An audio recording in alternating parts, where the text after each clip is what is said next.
നമസ്കാരം. ജനനായകൻ ഇന്ന് വരും നാളെ വരുമെന്നൊക്കെ പ്രതീക്ഷിച്ചിരുന്ന ആരാധകർ ഇപ്പോൾ ഒരു പ്രതീക്ഷയില്ലാണ്ടായി. ഇപ്പോൾ ഇനി എന്തെങ്കിലും വരട്ടെ എന്ന അവസ്ഥയാണ്. 27-ാം തീയതി വിധി വരും. അറിയാത്തവർക്ക് വേണ്ടി പറയുന്നതാണ്. ഡിവിഷൻ ബെഞ്ചിൻ്റെ ഭാഗത്ത് നിന്നും ചീഫ് ജസ്റ്റിസ് അധ്യക്ഷനായ ഡിവിഷൻ ബെഞ്ചിൻ്റെ ഭാഗത്ത് നിന്നും 27-ാം തീയതിയാണ് വിധി വരാൻ പോകുന്നത്. ഇനി വിധി വന്നാൽ തന്നെ ഇനി എങ്ങനെയാണെന്ന് അറിയില്ല. CBFCക്ക് അനുകൂലമല്ലെങ്കിൽ ജനനായകൻ റിലീസുമായിട്ട് മുന്നോട്ട് പോകുമോ, CBFC സുപ്രീം കോടതിയിലേക്ക് പോകുമോ, ഇനി ജനനായകൻ അനുകൂലമല്ലെങ്കിൽ ജനനായകൻ ടീം സുപ്രീം കോടതിയിലേക്ക് പോകുമോ, ഇങ്ങനെ 100 ചോദ്യങ്ങൾ നിൽക്കുകയാണ്. അതുകൊണ്ട് this is not the end എന്നതും കൂടി പറയേണ്ടി വരുന്നത് കൊണ്ട് വിജയ ആരാധകർക്ക് വയ്യ. ഇനി ഇതിൻ്റെ പുറകെ ഇങ്ങനെ ആലോചിച്ച് പലർക്കും വയ്യാണ്ടായി.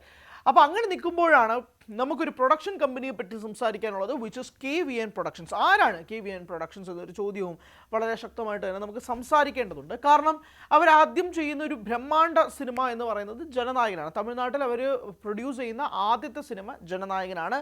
അതാ ഇപ്പോൾ കോടതിയിൽ ഇങ്ങനെ കയറി ഇറങ്ങി നടന്നുകൊണ്ടിരിക്കുകയാണ്. ഇനിയിപ്പോൾ കന്നഡയിൽ അവർ ചെയ്യുന്ന ഒരു ബ്രഹ്മാണ്ഡ സിനിമയാണ് ടോക്സിക് എന്ന് പറയുന്നത്, യാഷിനെ പ്രധാന വിഷയത്തിലാക്കിക്കൊണ്ട്.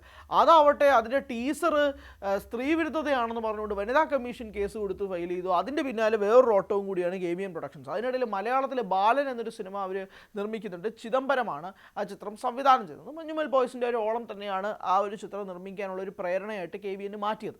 So what is KVN, who is KVN എന്നതിനെക്കുറിച്ച് നമുക്ക് സംസാരിക്കാം. KVN പ്രൊഡക്ഷൻസ് 2020 ആരംഭിച്ചതാണ്. കർണാടകയിൽ ബംഗളൂരുവിൽ ആരംഭിച്ചതാണ് KVN പ്രൊഡക്ഷൻസ്. വെങ്കട് കെ നാരായണയും നിഷ വെങ്കട് കൊൻകാണിയുമാണ് ഈ അതായത് ഈ നിർമ്മാതാക്കൾ എന്ന് പറയുന്നത്. KVN പ്രൊഡക്ഷൻസ് ബാനർ, ഇതിൻ്റെ നിർമ്മാതാക്കൾ ഇരുവരുമാണ്. വെങ്കട് കെ നാരായണൻ്റെ പേരിലാണ് വരുന്നത്. നിഷ വെങ്കട് കൊൻകാണിയുമാണ് മറ്റൊരു വ്യക്തി. ഇരുവരും ചേർന്നാണ് ഈ ചിത്രങ്ങൾ വരുന്നത്. അപ്പോൾ ഈ കന്നഡ ഫിലിം ഇൻഡസ്ട്രിയിലേക്ക് ഇവർ ആദ്യമേ എത്തുന്നത് പ്രൊഡക്ഷൻ സൈഡിൽ നിന്നാണ്. പ്രൊഡക്ഷൻ അവർ ചെയ്യുന്നത് 2 സിനിമകൾ നിർമ്മിച്ചുകൊണ്ടാണ്. ഏറ്റവും പ്രധാനപ്പെട്ടതായിട്ട് ആ 2 സിനിമകൾ ഏതാണെന്നുള്ളത് നമുക്ക് നോക്കാം. ഒന്ന് 2021 റിലീസ് ചെയ്ത സഖത്ത് എന്ന സിനിമയും 2 ബൈ ടു ലവ് എന്ന സിനിമയുമാണ്. സിമ്പിൾ സുനിയാണ് സഖത്ത് എന്ന സിനിമയുടെ സംവിധായകൻ. ഹരി സന്തോഷാണ് ബൈ ടു ലവ് എന്ന ചിത്രത്തിൻ്റെ സംവിധായകൻ എന്ന് പറയുന്നത്. അപ്പോൾ ഈ 2 സിനിമകളാണ്. ഇത് രണ്ടും കന്നഡയിൽ നിന്ന് ഇറങ്ങിയ വളരെ കുഞ്ഞു സിനിമയാണ്. ഇത് ഒരു പാൻ ഇന്ത്യൻ അപ്പീലുള്ളതൊന്നും അല്ല 2 സിനിമകൾ. പക്ഷേ അവർ വീണ്ടും പോളിഷ് ചെയ്ത് KVN തന്നെ മറ്റു പല ബിസിനസ്സുകളുമുണ്ട്. അതിൽ നിന്നെല്ലാമുള്ള പൈസയും കൊണ്ടായിരിക്കാം ഈ പ്രൊഡക്ഷൻ കമ്പനി കുറച്ചുകൂടെ എക്സ്പാൻഡ് ചെയ്ത് വലുതായി മറ്റ് ഭാഷകളിലും കൂടിയൊക്കെ പോയി ഒരു പാൻ ഇന്ത്യൻ അപ്പീലുള്ള പ്രോജക്റ്റുകൾ ചെയ്യാമെന്നുള്ള തീരുമാനത്തിലേക്ക് KVN പ്രൊഡക്ഷൻസ് എത്തുകയാണ്. അങ്ങനെയാണ് അവർ തമിഴ്നാട്ടിൽ നിന്ന് ആദ്യത്തെ സിനിമ സൈൻ ചെയ്യുന്നത്. അത് ജനനായകനാകുന്നു. മറ്റൊന്ന് ഗീതു മോഹൻദാസ് സംവിധാനം ചെയ്ത ടോക്സിക് ആകുന്നു. 3 ബാലനാകുന്നു. മറ്റൊരു സിനിമ KD ദ ഡെവിൾ എന്നാണ് ആ ചിത്രത്തിൻ്റെ പേര്. അതൊരു കന്നഡ ചിത്രമാണ്. ആ കന്നഡ ചിത്രത്തിൽ നായകനായി എത്തുന്നത് ധ്രുവ് സർജയാണ്. അതാണ് മറ്റൊരു ചിത്രം. എന്തായാലും ഇങ്ങനെ പ്രോജക്റ്റുകൾ നിരനിരയായി KVN ഉണ്ടെങ്കിൽ പോലും അത് മറ്റൊരു കാര്യമാണ്. ഈ KVN പ്രൊഡക്ഷൻസ് നിർമ്മാണ കമ്പനിയിലേക്ക് വരുന്ന അതേ സമയം തൊട്ട് തന്നെ അവർ കന്നഡയിലേക്ക് മറ്റ് സിനിമകൾ ഡിസ്ട്രിബ്യൂട്ട് ചെയ്യാൻ തുടങ്ങി. അതായത് ഇവിടെ നമ്മൾ ലിസ്റ്റൻ സ്റ്റീഫനൊക്കെ മാജിക് ഫ്രെയിംസിൻ്റെ അല്ലെങ്കിൽ പൃഥ്വിരാജ് പ്രൊഡക്ഷൻസൊക്കെ മറ്റ് ഭാഷാ സിനിമകൾ കേരളത്തിലേക്ക് ഡിസ്ട്രിബ്യൂട്ട് ചെയ്യുന്നത് പോലെ KVN പ്രൊഡക്ഷൻസ് മറ്റ് ഭാഷകളിലുള്ള സിനിമകളൊക്കെ കന്നഡയിലേക്ക് ഡിസ്ട്രിബ്യൂട്ട് ചെയ്യാൻ തുടങ്ങി. അതിനകത്ത് പല പ്രധാനപ്പെട്ട ബ്രഹ്മാണ്ഡ സിനിമകളുണ്ട്. നമുക്ക് പരിചയമുള്ള സിനിമകൾ ഉപയോഗിക്കുകയാണ്. RRR ഉണ്ട്, സീതാരാമമുണ്ട്, SSC side A side B ഉണ്ട്. അത് ആ 2 സിനിമകളും വളരെ ഹിറ്റായിരുന്നു. പിന്നെ ആനിമലുണ്ട്, കൽക്കിയുണ്ട്, ദേവാര പാർട്ട് 1 ഉണ്ട്, കങ്കുവയുണ്ട്, ഗുഡ് ബാഡ് അഗ്ലി ഉണ്ട്. ഇതുപോലുള്ള ബ്രഹ്മാണ്ഡ സിനിമകളൊക്കെ കർണാടക ഓഡിയൻസിലേക്ക് എത്തിച്ചതിൻ്റെ പങ്ക് KVN പ്രൊഡക്ഷൻസിനാണ്. അതിനുശേഷമാണ് ഈ ഡിസ്ട്രിബ്യൂഷൻ കമ്പനിയിൽ നിന്ന് തുടങ്ങുന്നത് പോലെ തന്നെ പ്രൊഡക്ഷനിലേക്ക് ഞങ്ങൾക്ക് വളരെ ശക്തമായിട്ട് ഇറങ്ങണമെന്ന് പറഞ്ഞുകൊണ്ട് വളരെ ആലോചിച്ച് തീരുമാനിച്ച് അവിടെ അതത് ഇൻഡസ്ട്രീസിലെ പ്രധാനപ്പെട്ട താരങ്ങളെ എല്ലാം അല്ലെങ്കിൽ അതിന് അണിയർ പ്രവർത്തകരെ മാത്രം വെച്ചുകൊണ്ടാണ് KVN ഈ പ്രോജക്ട്സ് എല്ലാം മൗണ്ട് ചെയ്തേക്കുന്നത്. അതാണ് ഏറ്റവും പ്രധാനപ്പെട്ട കാര്യം. ഇപ്പോൾ ജനനായകൻ എന്ന സിനിമയ്ക്ക് ഏകദേശം 500 കോടിയോളം രൂപ ചിലവുണ്ട്. ടോക്സിക് എന്ന സിനിമയ്ക്ക് ഏകദേശം 450 to 500 crores ചിലവുണ്ട്. ജനനായകൻ ഇപ്പോഴും അതിൻ്റെ ചിലവ് കൂടിക്കൊണ്ടിരിക്കുകയാണ്. കാരണം ഓരോ ദിവസവും റിലീസ് ചെയ്യാത്തിടത്തോളം അത്രമാത്രം ചിലവ് അതിൻ്റെ സിനിമകൾ വർദ്ധിച്ചുകൊണ്ടിരിക്കുന്ന ഒരു സാഹചര്യമുണ്ട്. അപ്പം ഈ പ്രൊഡക്ഷൻ കമ്പനിയെ സംബന്ധിച്ചിടത്തോളം ഒന്ന് ഇതിന് കേസുകൾക്ക് മേൽ കേസായിട്ട് വന്നുകൊണ്ടിരിക്കുകയാണ്. ഒന്ന് ജനനായകനെതിരെ സെൻസർ ബോർഡ് നൽകിയിരിക്കുന്ന കേസ്, ഒന്ന് ടോക്സിക്കിനെതിരെ വനിതാ കമ്മീഷൻ കൊടുത്തിരിക്കുന്ന കേസ്. ഈ 2 കേസുകളാണ് നിലവിലുള്ളത്.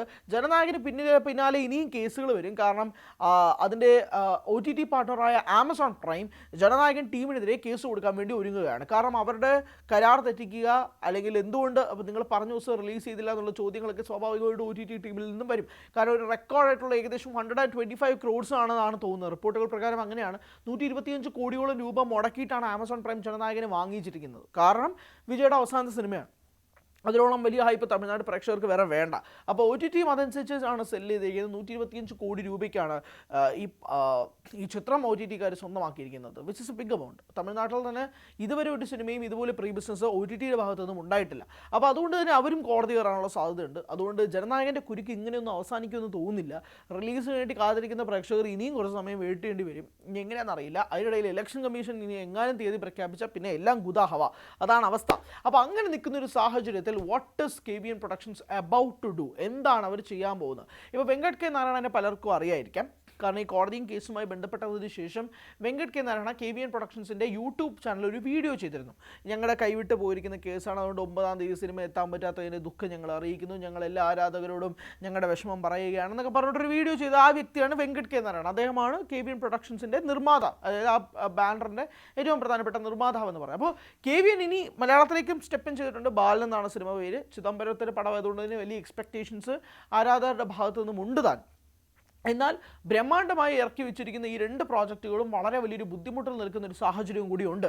അവിടെ നിൽക്കുമ്പോഴാണ് ഇനി എന്താണ് KBN പ്രൊഡക്ഷൻസിൻ്റെ കളി എന്നുള്ള ചോദ്യവും കൂടി നിൽക്കുന്നത്. നല്ല സാമ്പത്തികമായ നഷ്ടത്തിലേക്ക് നീങ്ങുന്ന ഒരു പ്രൊഡക്ഷൻ കമ്പനി ഉണ്ടോ? കാരണം നമ്മൾ തന്നെ ഇന്ത്യൻ സിനിമാ ലോകത്ത് എടുത്ത് നോക്കിയാൽ തന്നെ പല ബ്രഹ്മാണ്ഡമായ പ്രൊഡക്ഷൻ കമ്പനികൾ വരികയും ചിലതൊക്കെ എവിടെയോ എന്നില്ലാതെ പെട്ടെന്ന് പോവുകയും ചെയ്ത സാഹചര്യമൊക്കെ ഉണ്ട്. ആ വിധി KBN പ്രൊഡക്ഷൻസിന് വരാതിരിക്കട്ടെ എന്നുള്ളത് തന്നെ പറയേണ്ടി വരും. കാരണം ഇൻവെസ്റ്റേഴ്സ് കുറവായി നിൽക്കുന്ന ഇന്നത്തെ ഇന്ത്യൻ ഫിലിം മേഖലയിലേക്ക് ഒരു പുതിയ ഇൻവെസ്റ്റർ ഇത്രയും പൈസ മുടക്കി വരാൻ സാധിക്കുമ്പോഴേക്കും ഏതൊരു പ്രൊഡക്ഷൻ കമ്പനി അല്ലെങ്കിൽ ഏതൊരു ഇൻഡസ്ട്രിക്കും ഏറ്റവും കൂടുതൽ നട്ടലായിട്ട് നിൽക്കുന്നത് ബ്രഹ്മാണ്ഡമായ പ്രൊഡക്ഷൻ കമ്പനിയാണ്. ആ പ്രൊഡക്ഷൻ കമ്പനിക്ക് ഒരു പ്രശ്നം, വളരെ വലിയൊരു പ്രശ്നത്തിൽ തന്നെ നിൽക്കുകയാണ് എന്നതും പറയാതിരിക്കാൻ സാധിക്കില്ല. ജനനായകനും ടോക്സിക്കും ബാലനും KD ദ ഡെവിളും തിയേറ്ററുകളിൽ വലിയ വിജയമാവട്ടെ. KBN അനുഭവിക്കുന്ന ഈ പ്രഷേഴ്സൊക്കെ തന്നെ മാറട്ടെ എന്നത് സിനിമാ പ്രേമികളെപ്പോലെ തന്നെ ആത്മാർത്ഥമായിട്ട് ആഗ്രഹിക്കുന്നു.